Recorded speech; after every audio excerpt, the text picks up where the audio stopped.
శుభాకాంక్షలందరికీ కూడా రామో విగ్రహవాన్ ధర్మ సత్యధర్మ పరాక్రమ సో అనేటువంటిది నానుడి.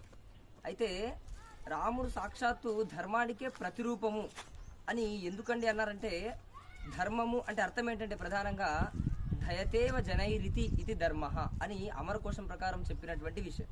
కాబట్టి ఇక్కడ ధర్మము అంటే తెలుసుకోవడంలో ఒక భాగం, నిజానికి మొత్తం తెలుసుకోవడమే కాదు, తెలుసుకోవడము అందులో ఒక భాగం మాత్రమే. అయితే రామాయణంలో రామునికి ఎంత తెలుసో విషయము రావణునికి కూడా అంత విషయము తెలుసు. అయితే రాముడు దాన్ని అనుష్ఠించాడు, పాటించాడు. అయితే రావణుడు అది పాటించలేకపోయాడు. అందుకే రాముని ముందు రావణుడు ఎంత చులకనో, ఎంత శత్రువుగా మారాడో మనందరికీ కూడా తెలిసింది. కాబట్టి ధర్మాన్ని తెలుసుకోవడం ముఖ్యం కాదు, తెలుసుకున్న తర్వాత దాన్ని పాటించడము, ఆచరించడం అనేది ముఖ్యము. తద్వారానే లోకంలో ఉత్తములుగా పరిగణించబడతారు. అది సాక్షాత్ ఆ శ్రీరామచంద్రుడు నడయాడి చేసి